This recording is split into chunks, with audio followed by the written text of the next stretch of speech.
Howdy, folks. My name is Ed. I am quitting smoking. I am now on day 3 of quitting smoking and doing so during a pandemic, which is kind of insane. But I just reached a point in my life where I really wanted to stop. And I can tell you this much. The first day, the second day was the hardest. The second day is when I was losing my shit. The second day was when I was starting to, scream obscenities to the walls, thinking of people who had hurt me in my life and things like that. Ridiculous. Day 3, on the other hand, has been fantastic.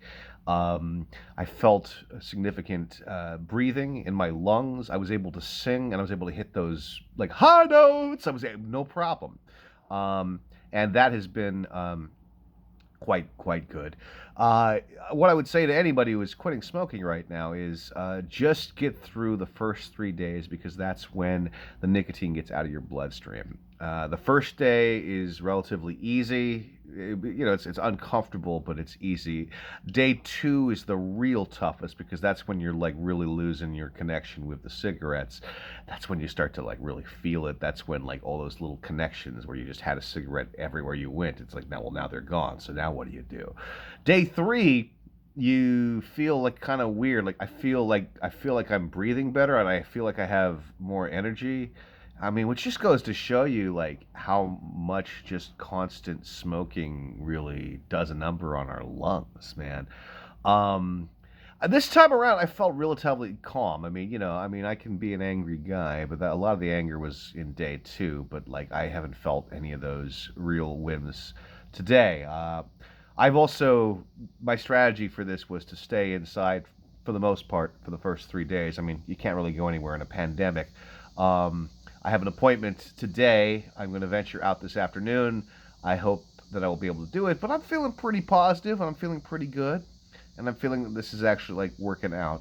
I'm just to hold myself accountable. I'm going to keep making these videos every now and then and give you a report of what's happening to my mind, what's happening to my body over the course of this for anyone who might actually be quitting cigarettes. I mean, to give you my history, um, I started smoking on my 21st birthday out of loneliness. Yeah, that's pretty bad, huh? And then I quit for a while. I've had moments in my life where I've not smoked a cigarette for many years, and I've had moments in my life where I've quit for like a month. This time, I actually really want to make this quit stick. Um, I think also there's something about quitting smoking during a pandemic that makes you hardcore and badass. Or so my friends have told me. One of my friends compared me to Werner Herzog. He said that if you're quitting smoking during the pandemic, that's some serious shit. So the other reason I wanted to quit was just because like I'm getting older and I use my voice a lot and I need all the energy I can. I was actually, of all things, one of the people who actually kind of persuaded me to quit was watching an interview with Julie Delpy, and she said that when she smoked and when she drank, she didn't have as much energy to create, and so she's basically cut cigarettes and alcohol out of her life so that she could actually make these really marvelous madcap movies. And God, do we want Julie Delpy to make movies? I certainly do. I think she's incredible.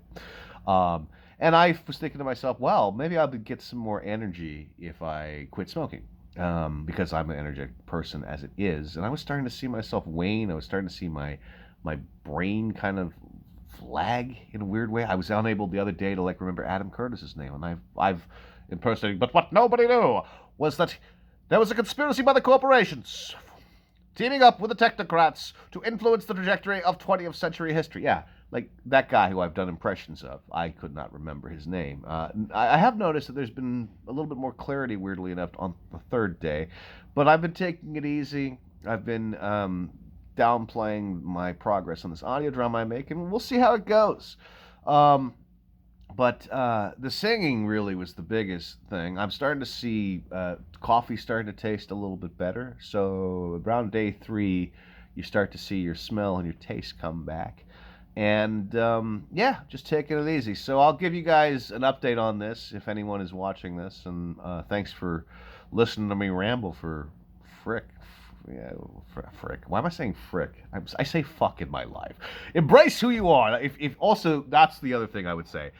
in order to be strong enough to quit the nicotine demon, you have to be who you are. So, yes, I don't know what the fuck I was saying, but anyway, hopefully this made some kind of sense. And if you're watching this, I wish you the best of luck. Just take it one day at a time, 1 hour at a time, 1 minute. Oh, one other thing that's been helping.